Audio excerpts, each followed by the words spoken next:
c'est moi. C'est moi, c'est moi. Non, c'est... Oh! Coucou YouTube.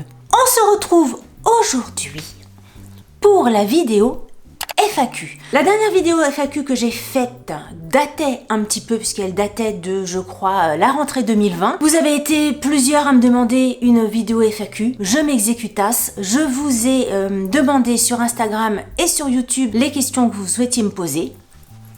Il y en a eu plein. Franchement, je pensais pas recevoir autant de questions. Donc écoutez, j'allais dire merci pour toutes vos questions parce que, bah oui, ça me fait plaisir dans le sens où ça montre un intérêt pour ma personne. Donc forcément, ça me touche. Et je voulais également remercier toutes les personnes qui n'avaient pas de questions. Mais alors par contre, j'ai reçu un nombre de commentaires d'amour, que des mots d'amour, que des mots hyper gentils. Vous pouvez pas vous imaginer, à chaque fois, ça me touche d'une... Je serre mes mains.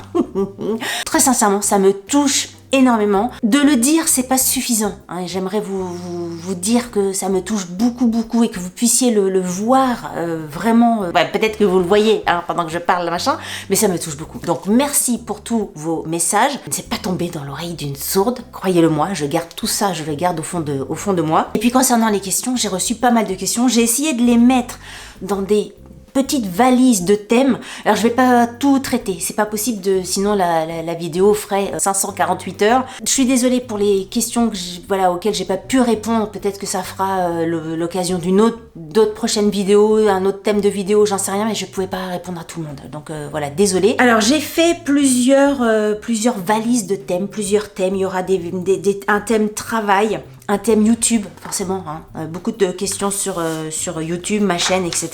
Sur mon caractère, sur les box. Et puis, écoutez, c'est notre petit programme du jour. Si vous n'avez pas vu ma première vidéo FAQ, je vous invite à aller la regarder. Je vous mettrai le lien dans le petit ici ou en barre d'infos. On va commencer par le premier thème de cette vidéo, c'est-à-dire le travail. Alors le travail, vous avez été moult à me demander ce que je faisais comme métier. Alors forcément, vu que j'ai répondu à cette question-là dans ma vidéo de 2020, j'imagine que c'est des abonnés ou des personnes qui se sont abonnées après et qui ne savent pas ce que je fais comme métier. Et il y en a plein qui m'ont demandé, non mais à chaque fois ça me fait mourir de rire, qui m'ont demandé qu'est-ce que tu faisais comme métier avant. L'air de dire avant YouTube. Mais je ne vis pas de YouTube. Forcément, je ne vis pas. Forcément, ma chaîne, c'est une petite chaîne. Donc, je ne vis pas de YouTube. J'aimerais bien. Franchement, j'aimerais bien parce que ça me donnerait 1000 fois plus de temps pour vous faire des vidéos, pour faire le montage, etc. Mais j'en suis loin. Donc, j'ai un métier à côté. Je suis ce qu'on appelle chargée de communication, directrice de communication dans une agence de communication, de publicité. Donc, je fais tout ce qui est stratégie de communication, la recherche de noms, tout ce qui est slogan, les idées de campagne de communication, de la conception, rédaction, voilà, je fais plein de choses. C'est un métier qui me passionne, j'adore mon métier. On m'a posé une question intéressante à laquelle je n'avais, je pense, jamais pensé. Si je devais faire un autre métier que celui que je fais, un autre métier, c'est vrai que pendant très longtemps, moi j'ai voulu prendre des cours de théâtre, j'ai voulu suivre les cours Florent. Mes parents à l'époque ne voulaient pas, bref, donc j'aurais adoré faire de la comédie, être comédienne, etc. Mais bon, c'est un truc auquel on pense plus parce qu'on se dit c'est pas faisable, c'est pas réalisable, c'est pas du concret, mais après tous les acteurs qui ont rêvé de ça, c'est devenu concret pour eux en même temps, hein. Mais aujourd'hui, voilà, maintenant, quel métier j'aimerais faire? Je pense, alors il y a un métier que j'aimerais faire, pas vraiment franchement un métier, mais un domaine dans lequel j'aimerais énormément travailler, mais je pense que je ne serais pas capable d'y arriver. J'aimerais travailler dans tout ce qui est le domaine de l'enfance, les enfants maltraités, la protection de l'enfance, tout ça c'est quelque chose qui me touche tellement que j'aimerais apporter ma pierre à l'édifice et faire quelque chose. Il y a tellement de choses à faire, mais je dis que j'en serais pas capable parce que je suis tellement sensible et c'est un sujet qui me touche tellement que je pense que je serais grignotée par tous les trucs que je pourrais voir au quotidien et là franchement j'aurais plus de vie, enfin j'aurais vraiment du mal à faire un barrage entre ma vie professionnelle et ma vie privée. Moi je suis Bob l'éponge, toutes les émotions, tout, j'absorbe tout et je pense que je suis pas assez, quelquefois je dis que je suis pas assez costaud, mais quelquefois je m'étonne de ma costatitude, Mais non, là je pense que c'est un sujet qui est un petit peu trop sensible pour moi, donc je pense que ça serait compliqué. Mais j'aimerais bien, dans l'absolu, si jamais je faisais pas le métier que je fais, je pense que j'aimerais bien me diriger là-dessus. Et on m'a posé une question. Non mais franchement, non mais j'ai l'impression d'avoir 70 ans ou 80 ans quand vous me posez cette question-là. Vous me dites quand tes projets, quand tu seras en retraite, oui, il faut y penser. Il faut commencer à y penser. Non mais alors franchement, mes projets quand je serai à la retraite, je n'y pense mais absolument pas. C'est-à-dire que je suis d'un caractère tellement qui vit dans le présent que le passé, j'ai tendance à... Et le futur, demain, si vous voulez, pour moi, c'est déjà loin.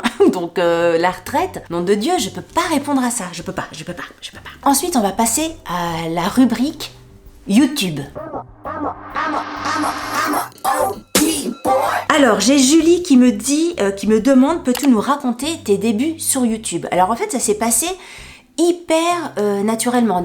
Du jour au lendemain, je me suis pas dit tiens, je vais créer ma chaîne, hop, je vais aller sur YouTube. Ça s'est pas du tout posé comme ça. En fait, à la naissance de ma fille, donc la plus grande 2005, j'ai ouvert mon blog ladyblog.com à l'époque. Bon là, il est plus du tout actualisé, hein, si vous y allez, c'est plus du tout ça. Mais à l'époque, j'écrivais un billet d'humeur tous les jours sur mon blog. Donc tous les jours, c'était un rythme assez costaud. Hein. Ouais, des billets d'humeur. Moi, j'adore tout ce qui est écrit. J'aime bien coucher les mots sur le papier. En général, j'arrive plus à coucher sur le papier mes émotions plutôt qu'à l'oral. À l'oral, je suis plus là. Enfin, vous voyez, hein, je fais des vidéos un peu légères, mais par contre, tout ce qui va être de l'intime, je peux pas faire ça en vidéo. Enfin, je peux pas faire ça à l'oral. Même dans ma vie de tous les jours, c'est compliqué. Mais à l'écrit, c'est quelque chose que j'aime beaucoup. En tout cas, que j'arrive à faire. Donc j'écrivais un billet d'humeur sur le blog tous les jours.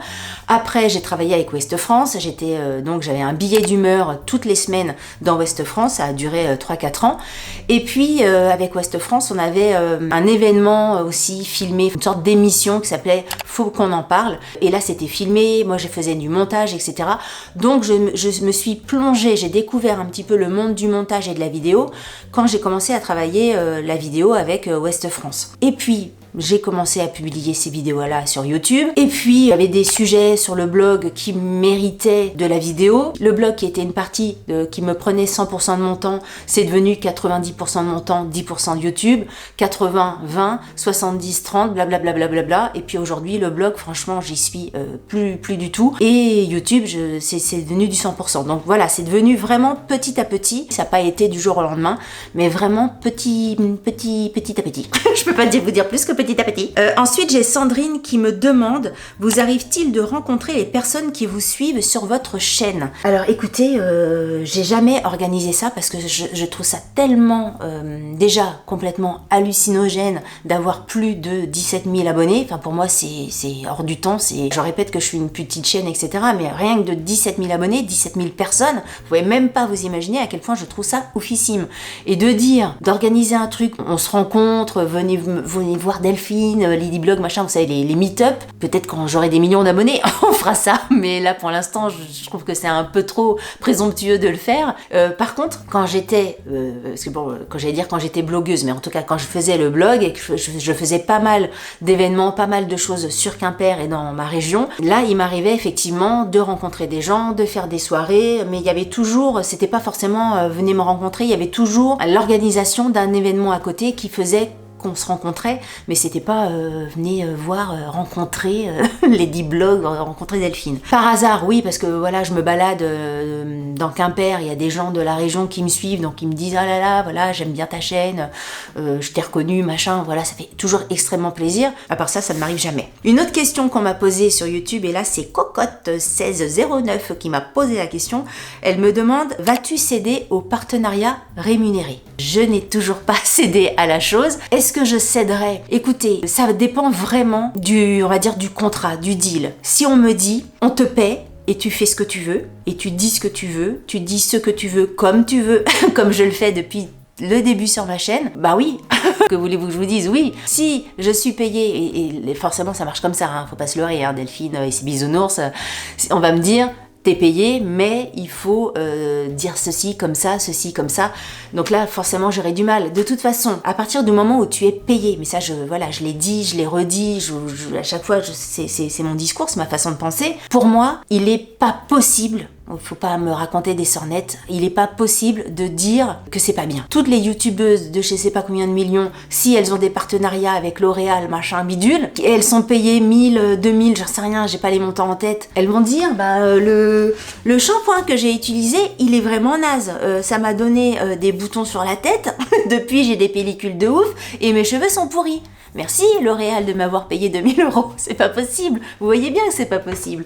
Donc, est-ce que je vais céder au partenariat rémunéré? C'est peut-être pour ça, voilà, je ne vivrai jamais du YouTube. Pour revenir à la question de tout à l'heure sur mon métier. Parce que je tiens tellement à ma liberté de parole, je tiens tellement à être le plus honnête possible et d'être le plus honnête envers vous aussi. Quel intérêt? Enfin, moi, je fonctionne comme ça quand je regarde des chaînes, et c'est pour ça que j'en regarde pas des masses, très sincèrement. Quel intérêt de regarder? Autant regarder la pub, enfin, des écrans de pub. Quel intérêt pour vous de m'écouter vous parler de produits si vous avez un doute, si vous ne me croyez pas, si vous pensez que je vous raconte des carabistouilles? Vous voyez ce que je veux dire? Cocotte. Est-ce que je vais céder au partenariat rémunéré? Il y a peu de chance, sauf si les marques sont assez courageuses, ont assez confiance en leurs produits. Une marque est sûre que son produit est bien, vas-y, il va te dire tu peux y aller. Si on me donne la liberté totale de dire vraiment ce que je veux. Si ça arrive un jour, oui, cocotte, je pourrais succomber au partenariat. Mais comme ça, je pense que c'est pas faisable. Il y a peu de chance. Là, je vais répondre à la question de Florence parce que c'est quelque chose qu'on me demande, mais vous pouvez même pas vous imaginer le nombre de fois qu'on me pose cette question. Il y a Florence qui me dit: comment as-tu choisi ta musique de fin de vidéo que je trouve trop cool?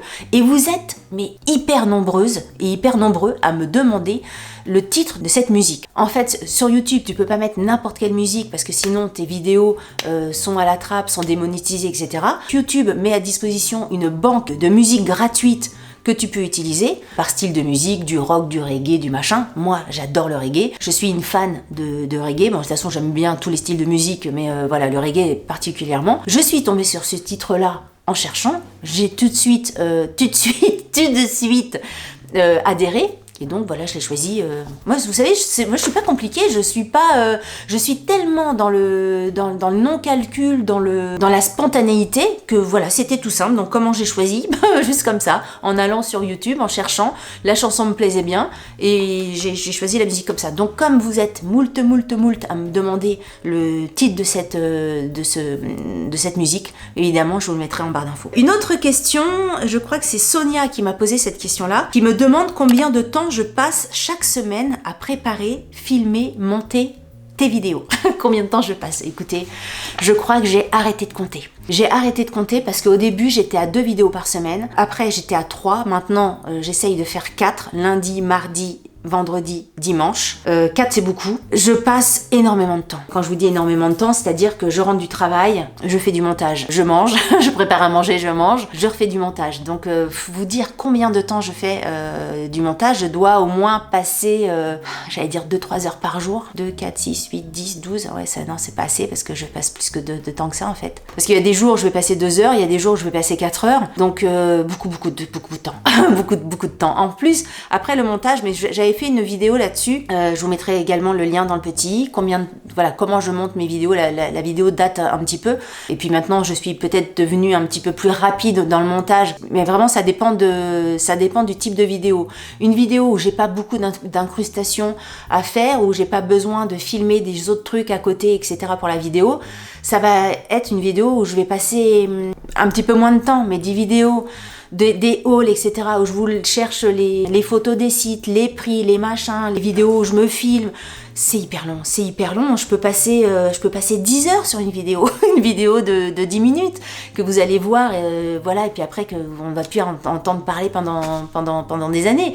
Oui, une vidéo, ça me prend entre 6 heures et 12 heures, j'ai envie de dire, pour une vidéo. Parce que il y a des filles, elles s'assoient, elles se filment, elles font pas de montage, elles postent immédiatement le truc. Moi, en fait, ce qui m'intéresse quand je regarde une vidéo, c'est le rythme. Moi, j'aime pas trop les vidéos où tu mets 3 ans à avoir l'information. J'aime bien les vidéos qui sont avec pas mal de cuts.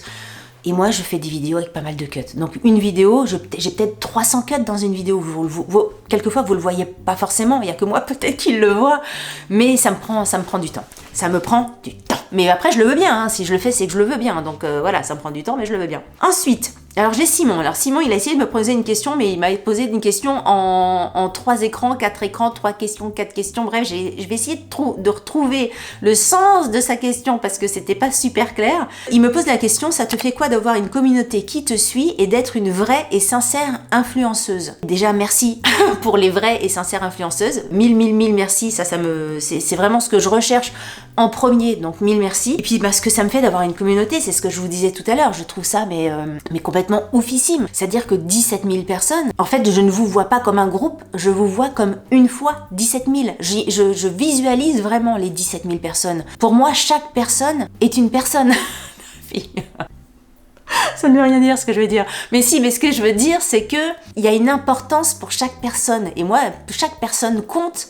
Ça fait très cucu de dire ça. Ça fait d'une cuculitude, mais c'est vraiment ce que je pense. Alors, c'est mon côté cuculitude, certainement. Mais je trouve ça incroyable qu'il y ait 17 000 fois une personne qui me suivent. Je trouve ça fou. Et il continue sa question, qu'est-ce que ça te fait de recevoir plein d'amour, des merci, etc. Mais forcément ça me touche. Encore une fois, je suis une éponge.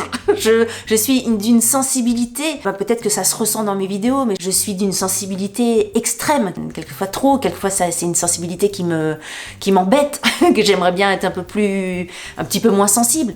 Donc voilà, forcément tous les cœurs, tous les trucs que je reçois, mais vous pouvez même pas vous imaginer, je les absorbe, je suis un buvard, je les absorbe et ça me touche. De toute façon, il faudrait être un caillou pour que ça fasse rien, quoi. C'est pas possible. Alors une question qui m'a fait sourire, et c'est Marie qui me pose cette question-là. Elle me demande, est-ce que je suis suivie par les copains et les copines de mes filles, de mes collègues et de mes amis? Alors de mes collègues et de mes amis, j'en sais rien, parce que très honnêtement, je ne parle pas trop, à part vraiment avec ma meilleure amie, mais sinon je ne parle pas trop de ma chaîne parce que je me dis peut-être que ça saoule. S'ils me posent des questions sur le truc et tout ça, voilà, ça me ferait très plaisir de leur répondre, j'en parlerai avec plaisir sans aucun souci, mais c'est vrai que j'ai du mal à amener le sujet de moi-même parce que je sais pas, il y a ce côté où j'aurais un peu peur que ça fasse la fille qui veut se mettre en avant, la fille qui a une chaîne, qui est suivie, enfin, vous savez, dans la tête des gens. Donc c'est vrai que j'ai tendance à pas en parler, tout simplement. Et est-ce que je suis suivie par les copains et les copines de mes filles? Ben oui, oui, parce que alors mes filles me regardent absolument pas mes vidéos. De toute façon, voilà, ça les intéresse pas forcément, hein, de voir leur mère parler d'une crème de jour anti-rides, c'est pas forcément leur kiff. Souvent, quand elle rentre à la maison, elle me dit oui, voilà, j'ai machin qui m'a dit coucou YouTube. Ou alors, tiens, ta mère, elle a essayé tel truc, c'est bien, le dernier mascara là que j'ai essayé. Apparemment, j'ai des copines de mes filles qui leur en ont parlé, donc bon, ça me fait rire. Ça fait baisser l'âge moyen de mes abonnés. Ensuite, pour rejoindre ce que je disais tout à l'heure, on me pose la question, est-ce que je dis facilement autour de moi si j'ai une chaîne YouTube? Bah ouais, c'est vrai que je n'en parle pas. Je n'en parle pas. Ouais, alors que je pourrais en parler, vous voyez, quelquefois j'ai envie de... C'est vrai que j'en parle pas. J'en parle pas parce que... pas que je veux pas en parler, pas parce que... que je veux pas en parler. Pas parce que le sujet me gonfle ou quoi que ce soit, parce que voilà, je suis fière de ce que je fais, je suis contente de ce que je fais, je suis fière d'être suivie, j'ai aucun souci avec ma chaîne, je la défends, je suis contente de ce qu'il y a dessus, je suis contente de l'image que je renvoie dessus, parce que c'est vraiment moi que je filme et c'est vraiment ma personnalité, donc il n'y a aucun souci là-dessus. Mais j'ai pas envie de passer, que vous savez, quelquefois l'image des youtubeurs, des influenceurs et tout ça, c'est un peu gna. J'aurais peur de passer pour la fille qui veut se la péter, alors qu'il n'y a rien à se péter, hein, de faire une chaîne YouTube, c'est pas du tout ça, mais quelquefois dans la tête des gens, ils ont pas la même vision que moi, donc j'aurais peur de ça. Je vous réponds comme je vous réponds, hein. Toujours, j'ai rien écrit dans mes réponses. Ensuite, as-tu beaucoup de commentaires ou de MP, donc de messages privés, et comment je gère tout ça? Bah écoutez, oui, plus la chaîne grandit et plus j'ai d'abonnés également sur Instagram, plus j'ai des messages de partout, et sur YouTube et sur Instagram en messages privés, et maintenant ça commence aussi les messages arrivent par mail. Ça commence, oui, j'en reçois beaucoup, alors beaucoup à mon niveau, hein, voilà, c'est vrai que j'en reçois énormément, et je tiens je mets un point d'honneur. Alors c'est sûr que si un jour j'ai 3 millions d'abonnés, ce qui n'a pas, voilà, je pourrais pas faire ça, mais j'ai mis un point d'honneur à répondre à tout le monde. À chaque fois que j'ai un message privé sur Instagram, même si c'est juste un petit cœur, un petit truc, un petit smiley, tout ça, je réponds à tout le monde. Et sur YouTube, je réponds également à tout le monde parce que je me dis, bordel, ce sont des gens qui ont fait la démarche de te laisser un commentaire. Ils sont là, ils te laissent un petit mot. Les commentaires, quelquefois, ça va être juste pour me faire un bisou, ou les commentaires, ça va être pour aussi me donner votre avis. Pour moi, c'est important que vous puissiez voir que j'ai lu votre message. Déjà, c'est un moindre des choses. Je sais pas, c'est un courrier que t'envoies à quelqu'un. C'est au moins vous dire que j'ai découpé l'enveloppe, j'ai regardé ce que vous m'avez écrit, et puis que le message, je l'ai reçu, et enfin qu'il y a une conversation qui se passe. Si c'est pour avoir une chaîne YouTube, de faire mon truc devant la vidéo, enfin devant la caméra, et que ça s'arrête là, j'aurais l'impression de faire comme un journal intime, si vous voulez, ça sert à rien de le poster sur YouTube. Moi, j'ai besoin d'avoir cette relation-là, cette correspondance-là, de sentir ces 17 000 abonnés que vous êtes. Si c'est pour rester dans ma bulle, je trouve pas l'intérêt de cette chaîne-là. Donc, quelquefois, je passe 1 heure à répondre, alors que j'ai du montage, alors que j'ai du machin, alors que c'est des trucs... Encore une fois, je le veux bien, je me plains absolument pas, parce que si je le fais, c'est que je le veux, personne me force pour le faire. Mais ça me semble essentiel, pour moi ça me semble important. Et si un jour, j'arrive plus à suivre la cadence, je sais pas comment je ferai en fait. Peut-être que là, je ferai des meet-up pour vous rencontrer, et puis pour vous voir en vrai, et puis j'en sais rien. Mais voilà, pour l'instant, la question se pose pas, pour l'instant, je réponds à tout le monde, donc comment je le gère? Je le gère, ça prend du temps, mais pour moi, c'est du temps important, et c'est pas du tout quelque chose qui m'embête de le faire. Je me dis pas, oh là là, il faut que je réponde, machin, parce qu'il faut que je réponde, absolument pas, hein, parce que, encore une fois, moi, je fais ma chaîne, c'est pour que je sois bien, il faut que ça soit un plaisir. Si vraiment je commence à reculer parce qu'il faut que je vous réponde, pareil, là, ça le fait plus, quoi. Dans les questions de YouTube, on m'a posé également la question, je sais plus qui m'a posé cette question-là, on m'a demandé comment je réagissais aux commentaires négatifs, et comment je faisais, comment je prenais ça, est-ce que ça me touchait, est-ce que ça me touchait pas, etc. Alors, déjà, je reçois très peu de commentaires négatifs. Mais par rapport au nombre de commentaires positifs, au nombre de messages sympathiques que je reçois, je trouve que j'ai la chance de recevoir très peu de commentaires négatifs. Je sais pas, ça doit être de l'ordre de, c'est même 1%. Donc vous voyez, c'est vraiment très très peu. Et comment je les gère? Alors, est-ce que ça me touche? Très sincèrement, mais absolument pas. Mais absolument pas. Je pense que c'est l'âge qui fait ça, peut-être aussi. Peut-être qu'à l'époque, quand je tenais mon blog, il y avait des choses qui pouvaient me toucher un petit peu plus. Aujourd'hui, mais alors, franchement, j'en ai rien à péter. En général, en plus, les commentaires négatifs ne sont absolument pas construits, ne sont absolument pas, c'est juste une grosse mine qu'on t'envoie comme ça. Il n'y a rien de construit, si vous voulez. Moi, après, je n'enlève aucun commentaire sur ma chaîne, même les commentaires négatifs. Et si jamais j'avais quelqu'un qui me disait, voilà, Tania, j'aime pas ce que tu fais, parce que tati, parce que patata, nanana, ça serait un commentaire négatif, mais si c'est argumenté, j'accueille le truc, je réponds. Après, voilà, on peut pas plaire à tout le monde, il y a aucun problème, mais souvent les commentaires négatifs, c'est pas ça. Les commentaires négatifs, c'est, je sais pas, il suffit que je filme et que j'ai pas fait ma couleur et qu'on voit un peu la racine de mes cheveux blancs, et ben ça va être, t'as une tête de Cruella. Oui, si tu veux. Oui, si tu veux. Je peux pas dire le contraire, parce que oui, effectivement, j'ai pas fait ma couleur et que, effectivement, ça fait un peu Cruella d'être brune avec des racines blanches. Oui. Oui, je peux pas dire le contraire. Si la personne, elle a envie de dire ça, de lâcher ça, si on a envie de dire, j'en sais rien, j'aime pas ta gueule, que veux-tu que je dise? Ou alors, trop de blabla dans cette vidéo. T'as le droit de dire trop de blabla dans cette vidéo. Après, voilà, je réponds toujours à tout. Même les commentaires comme ça, je leur réponds. Si trop blabla dans cette vidéo, si la vidéo a été trop longue, voilà, je leur indique toujours qu'il y a un bouton, une fonctionnalité sur YouTube qui est assez incroyable, qui permet de stopper la vidéo. Au revoir, merci beaucoup, bonne soirée et à bientôt. Enfin non, pas à bientôt. Les commentaires négatifs glissent sur moi comme l'eau sur les ailes d'un oiseau.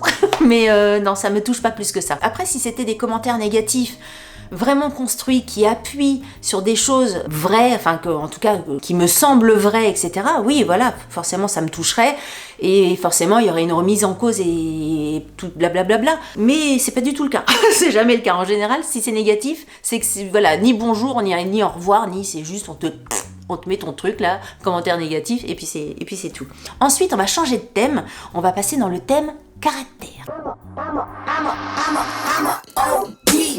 Alors j'ai pas forcément eu beaucoup de questions dans ce thème-là, mais je trouvais ça sympathique d'y répondre. On m'a demandé quel trait de caractère te caractérise le plus. Alors je pense que c'est mon côté, mon optimisme. C'est-à-dire que je suis quelqu'un qui voit toujours, ça peut être chiant, ça peut être chiant. Enfin, je pense que l'inverse, c'est 1000 fois plus chiant que ça. Je vois toujours le verre plein plutôt que le verre vide. Je suis d'un optimisme fou. Pour me défoncer mon moral, il faut vraiment y aller. Je suis toujours contente de tout. Je m'extasie toujours de tout. Je vois, si vous voulez, je trouve que le monde dans lequel on évolue est tellement triste, je vais dire chiant, pas chiant du tout, mais il y a tellement de trucs chiants que c'est à nous d'aller chercher les trucs qui sont bien, et quelquefois c'est juste sous notre nez et qu'à force de râler on le voit plus. Donc moi j'ai tendance à un ciel bleu, un machin, un truc, un papillon qui vole, de m'extasier devant ça, et puis de m'extasier devant les bons moments, et puis voilà, quand il y a une merde qui arrive, de dire voilà, c'est pas grave, ça va aller mieux, et puis si t'arrive ça aujourd'hui, c'est peut-être parce que demain ça ira mieux. Alors forcément quand t'es dans le creux de la vague, quelquefois, t'es dans le creux de la vague, et puis avant de te dire ça, tu rames un petit peu. Je fais rarement la gueule, je râle quelquefois. Je suis une râleuse dans le sens où, voilà, s'il y a des clients qui me font chier, si dans la vie, il y a quelqu'un qui me fait qui m'embête, je vais râler. Mais même si je suis râleuse, je suis d'un optimisme. Je ne fais jamais la tête, je ne suis jamais de mauvaise humeur, c'est rare quoi. Voilà, même au boulot et tout ça, je suis rarement de mauvaise humeur, très rarement. À la maison, je suis pratiquement jamais de mauvaise humeur, je suis toujours l'optimisme total. Est-ce que voilà, deuxième question, est-ce que je pense que c'est la même personne qui posait la question, est-ce que je suis aussi joviale dans la vie que dans mes vidéos? Ben oui. oui. Encore une fois, ce que vous voyez à l'écran quand je fais des vidéos, c'est pas la Delphine, la fausse Delphine, je joue pas un jeu. Après, je ne montre pas tout en vidéo, parce que ce que je disais tout à l'heure, ça revient à l'écriture, etc. Tout ce qui va être de l'ordre de l'intime, vous voyez, tout ce qui est profond, tout ce qui est intime, j'aurais beaucoup de mal à le verbaliser et à le dire en vidéo, et là, il n'y aura pas forcément le côté jovial et tout ça. Mais oui, sinon le côté déconnant, le côté ma joie de vivre et tout ça, oui, c'est pareil. Pareil en vrai, pareil derrière la caméra, pareil devant la caméra, c'est moi. c'est moi. Ensuite, j'ai une question de Coco Feuille qui me demande, pour toi le mieux, est-ce que c'est maman cool, maman laxiste, maman sévère ou maman copine? Alors je sais pas si Coco Feuille, tu es maman ou pas. On peut pas être tout l'un ou tout l'autre. Enfin, quand je dis on peut pas, c'est je peux pas. On peut pas être dans des cases. On peut pas être que cool, que laxiste, que sévère et que copine. Que copine, ça serait une catastrophe. Que sévère, une catastrophe. Laxiste, pareil. Et cool, bah non, quelquefois tu peux pas être cool. Voilà, donc c'est un mélange de tout. Je suis vraiment un mélange de tout. Je pense être vraiment. Alors encore une fois, hein, je pense que peut-être mes enfants, mes filles verraient pas du tout ça du même œil. Et je pense pas le côté cool. Franchement, quand elles voient les autres parents ailleurs, elles se rendent compte qu'à la maison, c'est quand même pas mal. Je suis hyper cool. Laxiste, je suis pas forcément une maman laxiste. Hein. Moi, j'aime bien que les choses soient carrées. Ça, c'est mon côté Monica de Friends, hein, si vous suivez pas. Alors, c'est pas que je suis sévère, hein, c'est pas ça. Je peux être hyper cool, si vous voulez, si tout roule, par exemple pour l'école, si le reste roule, si ce que je demande qu'il soit fait, je sais pas, ranger sa chambre, enfin un minimum de... Et encore, c'est pas parce que la chambre est pas bien faite que je vais leur sauter dessus et être chiante, bien que ça m'agace. Franchement, quand les chambres sont pas rangées, j'avoue que c'est quelque chose qui me... Mais non, je suis cool sur les sorties. Quand je dis je suis cool pour les sorties, maintenant elles savent comment je fonctionne. Si y a une soirée quelque part, c'est la soirée elle est où? Elle est chez qui? C'est à quelle heure? Il y a qui va là-bas? Comment t'y vas? Comment tu reviens? Est-ce qu'il faut t'amener? Il y a un check-up et un questionnaire. Après, si tout le questionnaire est rempli, quand je demande de rentrer à telle heure, si c'est rentrer à telle heure, si c'est suivi et tout ça, je suis cool. Je suis cool si on est cool avec moi en fait. Puis voilà, je peux être sévère quand vraiment il y a un truc, voilà, c'est nécessaire. Donc je suis un petit peu de tout. Une myriade de mamans. Ensuite, on va passer. Il y a eu quelques questions sur les box.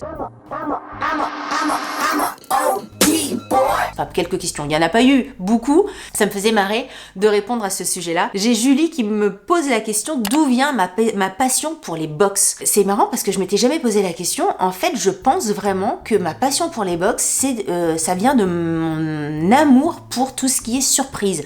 J'adore les surprises. J'aime bien être étonnée, découvrir l'étonnement, d'être étonnée de quelque chose, mais vous voyez, ça revient à mon caractère, toujours être positif, machin. L'étonnement, je trouve que c'est quelque chose de joyeux. Bon, après, on peut être étonné pour des trucs pas bien non plus.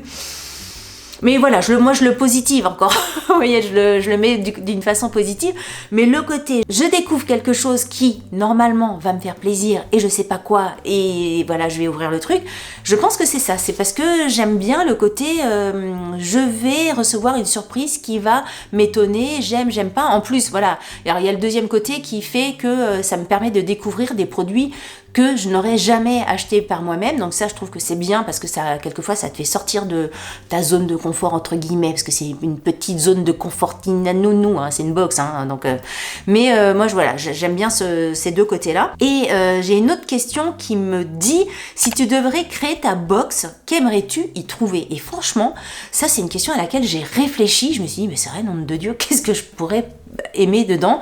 Je pense que je serais plus une box lifestyle, je serais pas une box thé, une box je sais pas, collants, chaussettes, machin, ça serait pas un truc avec un thème précis. Je pense que ça serait le style de box par exemple de Caroline, la box Le Boudoir. Je pense que ça serait ce type là, le truc de tous les jours, parce que c'est un peu le reflet on va dire de ma chaîne, avec des sujets qui vont, je peux autant, je sais pas, parler d'un robot de cuisine que d'une crème, que d'un bijou, que d'un film, d'une série, que je sais pas, d'une chanson qui m'a émue, que d'un bouquin, un petit peu de tout. Donc je pense que ça serait une box qui ressemblerait à la box Le Boudoir. Voilà, écoutez, je crois que j'ai fait le tour. Forcément, j'ai pas répondu à tout.